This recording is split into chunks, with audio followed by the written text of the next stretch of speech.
Hello friends, in this video lecture we are going to learn about the maintainability and availability and then the relationship between reliability, maintainability and availability. So already in the previous video lectures we have discussed about the reliability, how to find out reliability of a system, before that reliability of a component, how to calculate, and then how to put these components in the assembly. So there are different configuration we can put the component into the assembly, and once you get the configuration, then we can easily find out the reliability of a particular system. So once you find out that, then we have to go for the another two important aspects, that is maintainability and availability of the system. So what is maintainability? See, it is the ability of a particular component to to bring back into the operation. Okay, if you see the definition is that maintainability is the probability that a component will be restored to specified conditions when the maintenance is performed by personnel having specified skills under prescribed procedures and resources. See, this definition is really very important because the maintainability of different components in different conditions are different. That is very important. That's why in maintainability, this definition, we must include these important words, that is specified conditions under which we are going to uh, apply the procedures on the component to bring back into the operation. And it also affected by the skills of the personnel who are actually working on the maintenance of the component. Okay, so that is the maintainability. So in maintainability, obviously we are following the maintenance procedures, prescriptions. Okay, so in general maintenance, then it is defined as any action that restore failed units to an operational conditions or to retain the non-failed units in operational state. Okay, so that is your maintainability, which includes the maintenance actions to be taken on the components which are undergone the failures. Okay, then as in maintainability, what we have seen that when the component is failed, then we are going to put some actions on the component. But it also includes the corrective maintenance, because see, when you are uh, going for the corrective maintenance of the components, what happens? Then the life or the operational life of the component increases definitely. Okay, that also affects the maintainability. If suppose if you have good corrective maintenance or the preventive maintenance systems in the industry, then obviously what will happen? The maintainability will be very high. The probability that you can restore the component will be very high, because already those components are already been undergone the corrective maintenance. Okay, so therefore the failure maintenance will be required, will be very less. Okay, already the actions had been taken on the components, so therefore corrective maintenance required will be less. So therefore that also affects your maintainability. Then these are some of the corrective maintenance steps that we actually follow when we are carrying out this type of maintenance, corrective maintenance. So diagnosis of the problem. So in diagnosis, what we can do, we can observe the systems or the behavior of the system, and if you find that the component is going to be failed in the system, then obviously we before failing the component, we carry out the maintenance procedures. That is nothing but your corrective maintenance. So we have to diagnose the problem, then we have to then carry out the repairs, and then finally we have to verify the repair actions. So once you done the repair, then we have to put the component again in the system, and we have to verify first whether the component is correctly repaired or not. Okay, so that is the step of corrective maintenance. Then preventive maintenance is that it is the practice of replacing the components or subsystems before they fail to promote continuous system operation. Okay, so in corrective maintenance, what we have done, we have carried out the procedures to put the or to bring back the components into the operation. But in preventive maintenance, what we do, the components which are likely to be failed, we replace simply it. This is a small difference between corrective and preventive maintenance. Okay, so this word now, see, this point is very important. Maintenance downtime. Okay, so what is that maintenance downtime? So what happens when the system is failed?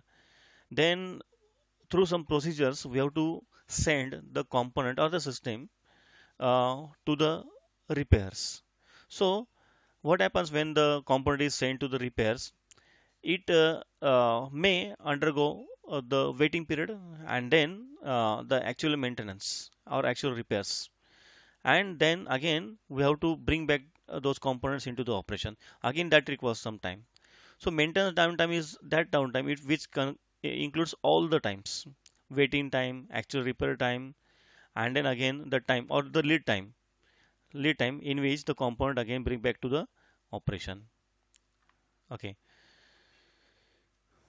So, a simple definition is that there is a time associated with each maintenance action, that is amount of time it takes to complete the action from failure to bring back the component to the operation. This entire time is nothing but your maintenance downtime. So this can include, you can see here, the physical characteristics of the system, repair crew availability, spare part availability, and other as factors, human factors and environmental factors.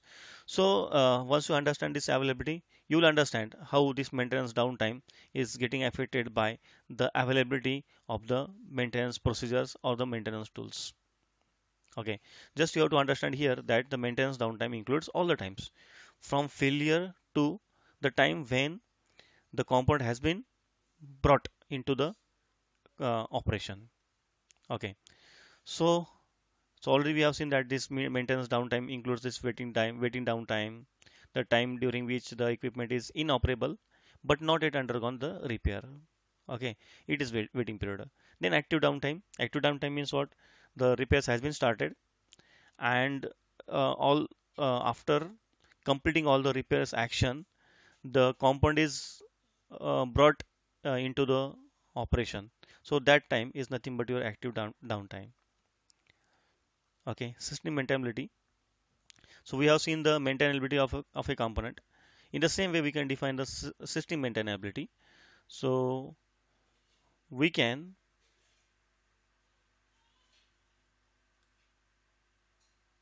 repair the system. Entire system. First of all, we have to identify the components which are to be undergone the maintenance. Then we put the entire system hold or the halt, and then those components are undergo the repairs, and then again put into the system, and then system is uh, brought into the operation. So that is your system maintainability. There is very small difference between system maintainability and the component maintainability. So already we discussed the component maintainability. So you must be understanding the difference between these two. Okay. Okay. So this is very, very important. See, this formula is very important. So how to then calculate this maintainability of a particular system or the component? See, this formula is important. This is the relationship. Now, what is that? M of t, that is maintainability with respect to time. Obviously, every term in this reliability engineering is always with respect to time. As time passes, everything is get affected. So reliability, availability, maintainability, all other terms are getting affected by time. As time passes, the values must be changing. Okay, which is equal to 1 minus e raised to minus mu t. What is mu? Mu is the repair rate. Mu is the repair rate. Okay, the rate at which the system can be repaired, and t is the time. So we are going to solve one problem also on this, then you can understand how this maintainability can be calculated for a particular system when it is undergone the failures. And 1 upon mu is nothing but your MTTR. If the failure rate is constant, then we can find out the MTTR using this particular relation. 1 upon mu is equal to MTTR if the failure is constant, a failure rate is constant. And that is true for many of the components. Almost 90% of components undergo the constant failure rates if you take the large sample size. Okay, then next term is your availability. Now, what is that? It is the probability that a particular component is available for the working. Simply, this is only the definition. Okay, so what happens in availability? Let us consider that there are, say, 10 different components working for the same purpose, and we required at a time 4 out of 10 to work the particular system. For example, your car consists of the 4 cylinders. Even suppose one cylinder fails, or your one spark plug fails, what happens? 3 are working out of 4, even though the car can run. Even though car can run, it means that 3 cylinders are also sufficient to run the vehicle. Okay, 4 are good, 3 are sufficient, 2 are not good. Okay, if 2 fails, then the car is going to stop. It means that 3 must be operational, 3 must be operational, or 3 must be available at a time. Okay, so what will happen then? Even one spark plug fails, the car is running. It means that the system is available to you. System is available to you. And once you understand, okay, one has been failed, then you are going to run your car for a particular period of time or for your particular purpose, and then you are going to repair the fourth one also. Then you put all the four into the operation, and again you are starting your particular component, or you can say the car. Okay, you are going to use your car till the two components get failed. Okay, again one failed, again you can repair it without disturbing your operation. Okay, so it means that your car is continuously available, even one is failed, even one is failed. Okay, so that is the availability. So you have to make the least number of components available out of all. That is called as the availability. Okay, so there are different types of availability then. So just before that, we'll see the definition. Availability is the probability that the system component is operational at a given time. That is, it has not failed or it has been restored after failure. Okay, so already we discussed a lot about this availability. Okay, so then we can then if you see the relationship between these three terms, reliability, availability, and maintenance, a very simple relationship you will get if you put say this is your reliability, okay, on this axis. So these are three axes. Say this is your availability, and say this is your maintainability. Then a simple curve you will get like this, 3D curve. Okay, so this kind of relationship you will get here also. You may get this kind of relationship. Okay, so if you see these curves uh, uh, on the basis of the changes in the other factors or reliability like that. Okay, so if you see, if the see this is the reliability axis. If the reliability is increasing, obviously maintainability will also be increased. 100% it will increase. Okay, in the same way, if the maintenance is increased, availability will be increased. If the reliability is increased, availability is also increased. So this kind of curve you will get. This is also called as RAM trade-off. This is also called as RAM trade-off. That is reliability, availability, and maintainability trade-off. So that is trade-off between these three. Okay, so the simple relationship that we have got. So then types of availability. See, there are three types of availability. First is your inherent availability. Now, what is this inherent availability? See, if you don't consider the mean downtime, okay, or downtimes, simply only you consider only repair times, then it becomes your inherent availability. Okay, the steady state availability when considering only the corrective downtime, that is repair time. Okay, corrective means what? The repair actions has been initialized. Okay, so therefore it consists of only MTTR, mean time to repair. Okay, so therefore for a single component we can compute this availability using this particular formula: mean time to failure divided by mean time to failure plus MTTR, that is its total time. Okay, and for a system we can find out using, see, mean time between the failures.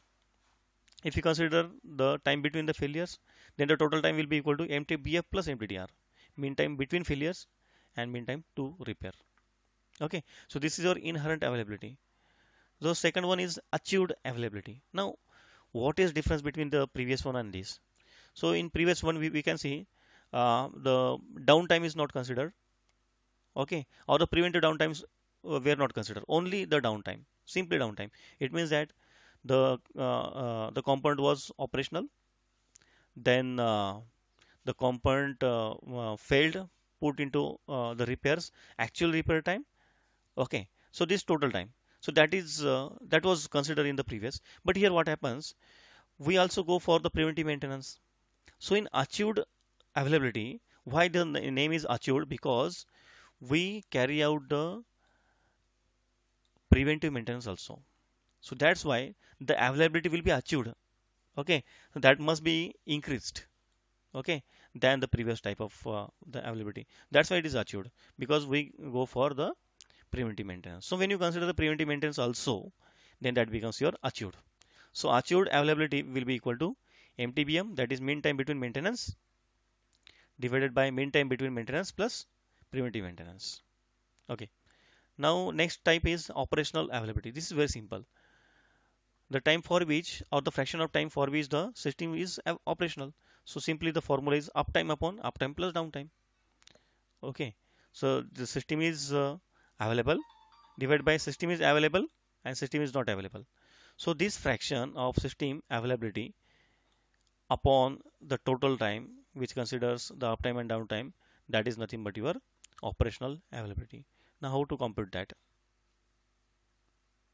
Okay, we'll consider one simple example. Suppose the system is available for total 6 months. System is available for total 6 months, but because of some problems, so let us say total time is 6 months, and say out of the 6 months, a system was failed for 1.5 months. It was not available for 1.5 months.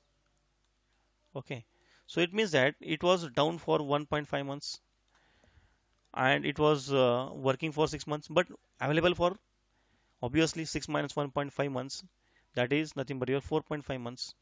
Okay, 4.5 months it was available. So it means that then this operational availability can be computed as uptime, that is 4.5, divided by uptime plus downtime, that is 6 divided by 6. Okay, so you will get some value here, that is nothing but your operational availability. So maybe this is your 0.7 um, 6 or 5, 0.75, so 75%. So it was operational for 75% of the time. Okay, so this was all about this today's lecture. um, so then in some coming lectures we are going to see all these points again in the very depth. So we are going to solve again many problems so that your understanding will be better. Okay, so thank you very much for listening this video. Thank you so much.